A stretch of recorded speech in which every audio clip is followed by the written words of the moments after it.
Hello everybody and welcome back. And today, the sun is still out and I'm kind of moving towards summer reads, you know, that huge market of summer reads that people, that hopefully encourages more people to read books. And I've done an interesting thing. I know you're fascinated, but I've gone back to a writer who I had previously reviewed, but had previously reviewed, I guess, not that well. And the reason why I've done that is because I picked Tessa Hadley's Bad Dreams. Now, for those who've seen my previous reviews or read The Past, which was Tessa Hadley's novel that I reviewed, I really loved the energy and the mystery and the sort of languid style of her novel. But I didn't feel it had enough narrative drive to really push through, and I felt it sort of kind of got quite on and on and on.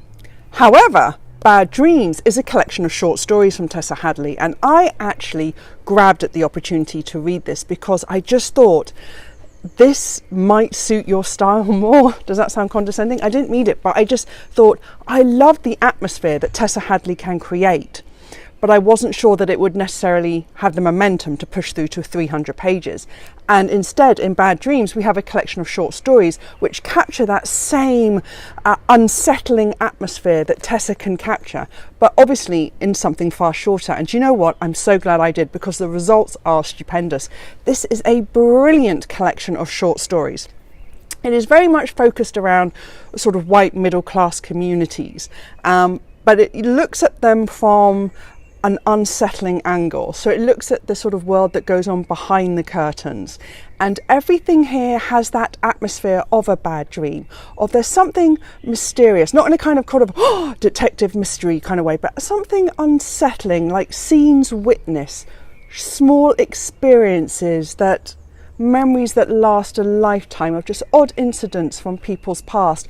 We have a girl being temporarily abducted for 24 hours by a group of boys. We have a woman who goes to be a carer for an elderly man who has a past. We have two sisters who have sort of a huge aging feud that has lasted years between them comes up again when one of the sisters comes back over an inheritance and there's an argument over a baby. There is a very interesting one where a child witnesses one of her parents' friends turn up at a dinner party, and there's sort of scenes and odd glimpses that she catches between this very depressed character and her mother, and just the dynamics of middle class sort of middle class community and society where appearances matter more and unsettling incidences are pushed down. And it's sort of the way Tessa is peeling back that lid on what middle-class communities want to keep hidden and don't talk about, and the stoic face. And so yes, this may well have that narrow readership in mind who are interested in that, but the results are fantastic. There is something so languid, and I could feel the heat of the sun in some of the passages, or the darkness of the night as scenes are glimpsed in the moonlight. And there's such a great turn of phrase that Tessa has, and she has such a great description, and it really suits the short story mould, where the dramatic arc is sort of more subtle and less sort of severe in order to keep the reader engaged. And I was absolutely swept away by these short stories. It's a very short book. I mean, it's only sort of it's not even 250 pages. So the collection of short stories is nice and small, great to have on holidays for people who want to have something atmospheric just to read in for short periods of time.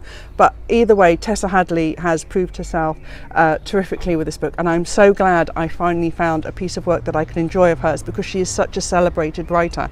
And this is a remarkable collection of short stories that I think is really for those who are looking for something with just shades of darkness, just shades of something interesting and unseen. These are Bad Dreams by Tessa Hadley.